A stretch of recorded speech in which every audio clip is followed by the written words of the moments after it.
আমি জানি আপনাদের লিমিটেশনস আছে, আমাদের সকলের লিমিটেশনস আছে, তারপরেও আমরা আমাদের অবস্থান থেকে যতটুকু পারি আমরা যদি চেষ্টা করি, সকলে যদি এফোর্ট নেই, আমরা এক ধাপ অন্তত এগিয়ে যেতে পারবো ইনশাল্লাহ। আমি দৃঢ়ভাবে বিশ্বাস করি আমরা সমৃদ্ধ, স্বনির্ভর, গণতান্ত্রিক, নিরাপদ, মানবিক একটা বাংলাদেশ গড়তে চাই।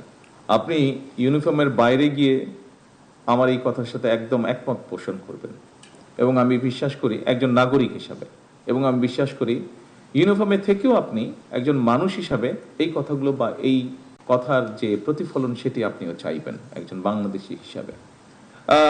কথাটা শুধু একটা স্লোগান নয়, আমরা এই আকাঙ্ক্ষা বাস্তবায়ন করতে চাই, এবং আমরা সকলেই জানি কষ্ট হলেও, ডিফিকাল্ট হলেও, আমাদের অনেক ডিফিকাল্টিজ আছে, তারপরে এটি বাস্তবায়ন করা কিন্তু সম্ভব ইনশাল্লাহ।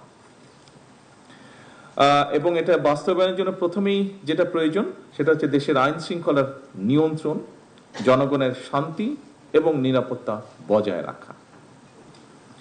আজকে আপনারা যারা এই ঘরে উপস্থিত আছেন, এই মুহূর্তে সারা দেশের মাঠ পর্যায়ে আইন শৃঙ্খলা নিয়ন্ত্রণের ক্ষেত্রে কিন্তু আপনারা সরাসরি ভূমিকা রাখেন এবং রাখছেন আপনারা।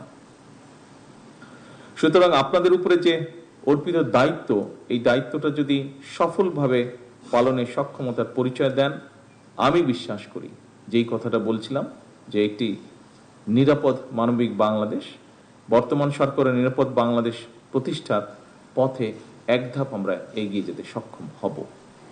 আমি জানি আপনাদের লিমিটেশনস আছে, আমাদের সকলের লিমিটেশনস আছে, তারপরেও আমরা আমাদের অবস্থান থেকে যতটুকু পারি আমরা যদি চেষ্টা করি, সকলে যদি এফোর্ট নেই, আমরা এক ধাপ অন্তত এগিয়ে যেতে পারবো ইনশাল্লাহ। আমি দৃঢ়ভাবে বিশ্বাস করি প্রতিনিয়ত যে প্রযুক্তিগত যে উন্নয়ন, এটা আমাদের এখানে যে অপরাধগুলো হচ্ছে এই টেকনোলজির কারণে এটা ধারণ পাল্টেছে, ফলে স্বাভাবিকভাবে পুলিশ প্রশাসনের কার্যক্রমের যে পরিধি সেটার আরো অনেক ব্যাপক এবং বিস্তৃত হয়েছে।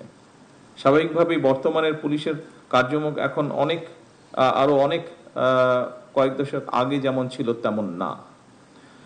বলা যায় শুধু যে মাত্র শহর বা জেলার ভিতরেও সীমাবদ্ধ তাও না, বর্তমানে যেটাকে বলে ট্রান্সন্যাশনাল অর্গানাইজড ক্রাইম, বৈশ্বিক বাস্তবতা যেটা, এবং এই কারণেই বিশেষ করে আমাদের প্রত্যেক পুলিশ কর্মকর্তাকে আরো বহুমুখী, দক্ষ হওয়া প্রয়োজন। এটা বোধহয় এখন স্বাভাবিকভাবে আপনারা কাজ করতে গিয়ে এই সমস্যাটা ফেস করছেন, এবং এটা সময়ের একটা দাবি।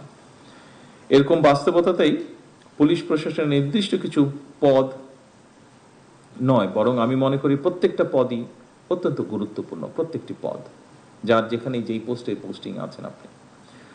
সুতরাং প্রশাসনের সকল পদেই কাজ করার পেশাদারী মানসিকতা থাকাও কিন্তু অত্যন্ত জরুরি। শুধুমাত্র পদোন্নতি কিংবা নিজেদের পছন্দ মতন জায়গায় পোস্টিং এর জন্যই যদি আমরা মনে করে থাকি, তাহলে সেটা আমি মনে করি যে পেশাদারিত্বের সঙ্গে যে আপোষ, সেই আপোষটা হয়ে যায়। এটাতে হয়তো আপনি আপনার ইচ্ছা মতন বা প্রয়োজন মতন বা চাহিদা মতন পোস্টিং পেলে হয়তো সাময়িকভাবে আপনি এটা তুষ্ট হবেন, হ্যাপি হবেন আপনি, তবে এটা আপনার যে পেশাদারিত্ব আছে, আপনার যে প্রফেশনালিজম আছে, সেটার সাথে কম্প্রোমাইজ করা হয়। সেজন্য আপনাদের কাছে আমার বিশেষ আহ্বান থাকবে যে পুলিশ প্রশাসনে আপনাদের উপর যার যেখানে দায়িত্ব ভার অর্পিত হয়েছে, সেই কাজটি গুরুত্ব সহকারে দয়া করে পালন করবেন, এবং তাহলেই আমি মনে করি ধীরে ধীরে আমরা অবশ্যই একটা দক্ষ, গতিশীল এবং পেশাদার পুলিশ প্রশাসন ধীরে ধীরে গড়ে তুলতে পারবো।